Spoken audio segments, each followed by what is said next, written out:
tindakan-tindakan yang represif lah disebutnya. Kalau kamu mau bicara gitu kebal hukum, Sheryl Tanzil kemarin memfitnah Pak Mahfud di televisi bersama saya. Dia mengatakan Pak Mahfud keliling untuk isu pemakzulan, keliling ke kantor-kantor membicarakan isu pemakzulan. Itu bukan fitnah apa? Apakah Sheryl Tanzil sekarang ditahan? Tidak. Juru bicara Prabowo Subianto, Dede Prayudi, terkena imbas statement dari teman satu partainya di PSI, Sheryl Tanzil, yang dengan percaya diri menuding Mahfud MD masuk ke kantor-kantor untuk mengajak isu pemakzulan Presiden Jokowi. Saya ingin mempertanyakan bagaimana dengan Pak Mahfud. Pak Mahfud saat ini masih incumbent Menko Polhukam, dan Pak Mahfud berkeliling kantor-kantor untuk isu pemakzulan. Apakah ini juga tidak ada konflik of interest? Nah, itu ada satu hal soal isu Tolong mohon saya minta isu waktu saya dulu. pemakzulan mesti dipotong, itu adalah fitnah, itu nggak boleh. Tentu hal tersebut dianggap oleh Chiko sebagai fitnah yang keji.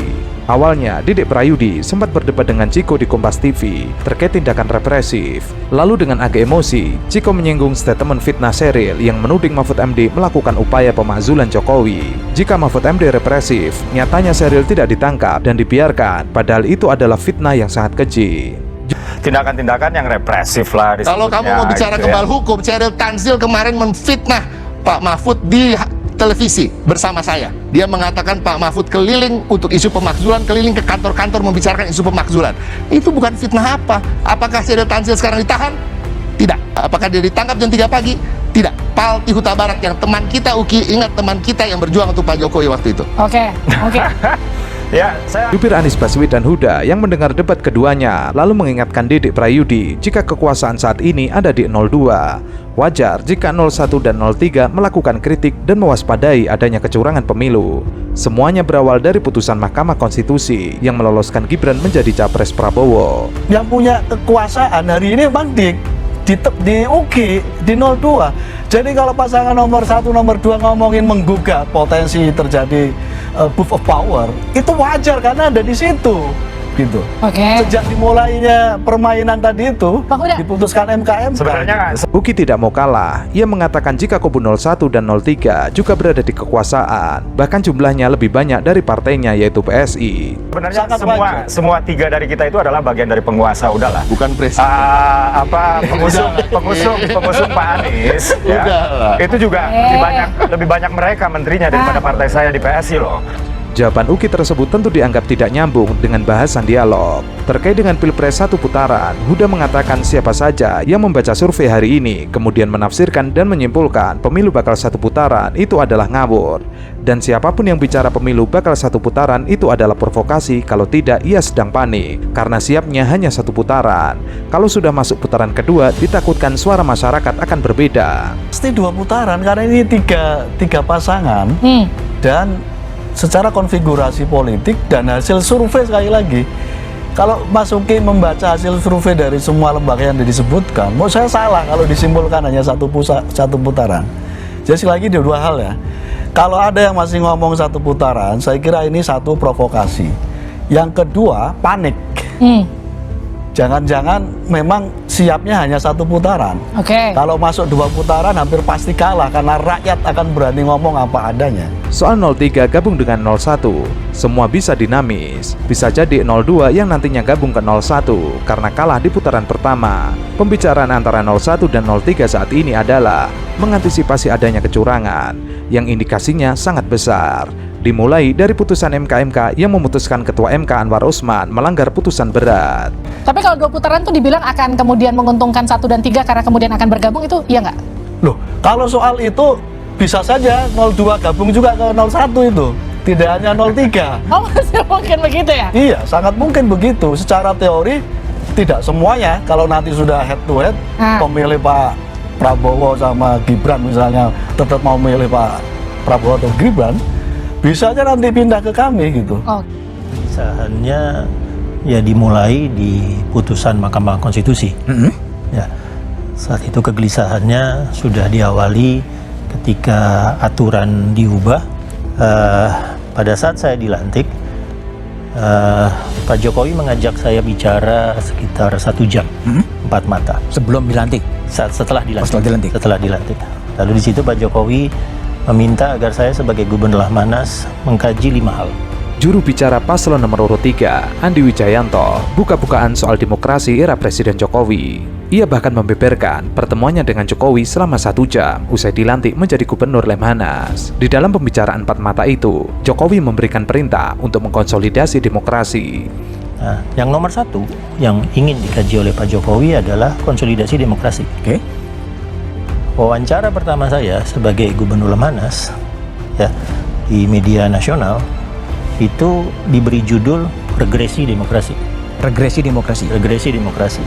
Nah, nanti Mbak Titi bisa konfirmasi bahwa memang kalau kita melihat indeks demokrasi terjadi penurunan yang signifikan ya di Indonesia dan juga global. Lalu wawancaranya pertama kali kepada media adalah regresi demokrasi. Dan benar saja, saat melakukan cek dan recheck, indeks demokrasi era Jokowi terjadi penurunan yang sangat signifikan.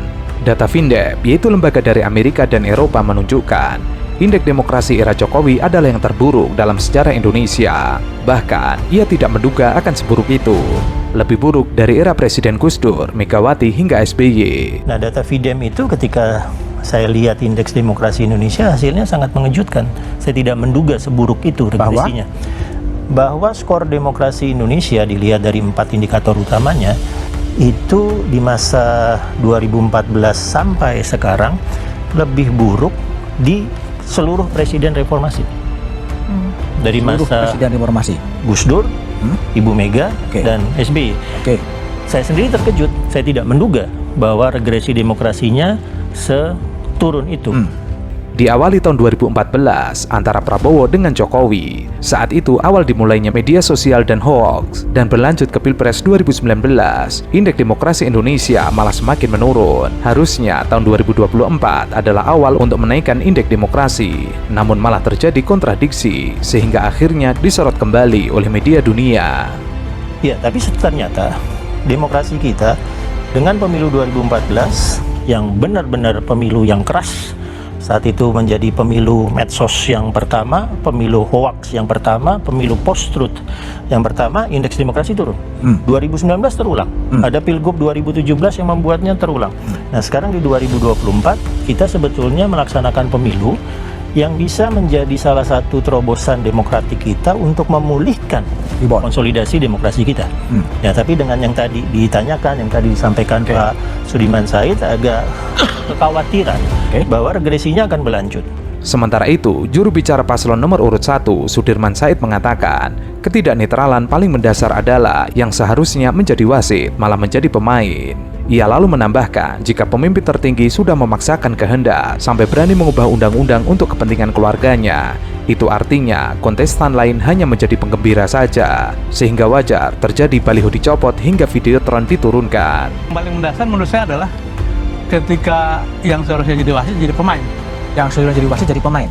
Jadi kalau pemimpin paling tinggi sudah memaksakan kehendaknya sampai merubah undang-undang, Oke. untuk kepentingan keluarganya, itu yang lain hanya ikutan saja tuh. Jadi kalau ada hal-hal yang teknis, ada baliho dicopot, ada videotron dilarang, itu sebetulnya hanya implementasi dari sikap keseluruhan yang dikehendaki. Dan itu saya kira bagian dari kegelisahan itu yang kami memang tidak bisa terlalu vokal mengatakan itu karena pasti kan tidak lepas dari sebuah kejutan. Tapi alhamdulillah. Hal yang sama juga diungkapkan oleh Putri Presiden keempat Abdurrahman Wahid atau biasa disebut Gus Dur, Alisa Wahid. Ia mengakui ada kegelisahan guru bangsa melihat fenomena pilpres yang terjadi saat ini. Ini kok kayaknya pemilu 2024 dianggap sebagai terminal terakhir ya? Terminal terakhir? Ya, jadi semua orang tuh hanya melihat pemilu 2024 yang menang siapa gitu. Tidak melihat ini sebagai bagian dari perjalanan panjang bangsa Indonesia. Saat ini, Pilpres hanya fokus menang kalah, sehingga mengesampingkan etika dalam berdemokrasi. Padahal bangsa ini memiliki perjalanan yang panjang dalam membangun demokrasi. Maka pemilu ini kan hanya transisi kepemimpinan. Karena itu transisi kepemimpinannya itu harus demokratis, harus bermartabat. Sehingga seharusnya Pilpres 2024 ini wajib bermartabat. Maka dari itu, para tokoh dan guru bangsa menemui seluruh unsur penyelenggara sampai mantan presiden dan wakil presiden. Hal itu dilakukan agar proses transisi kepemimpinan dijalankan dengan adil dan demokratis.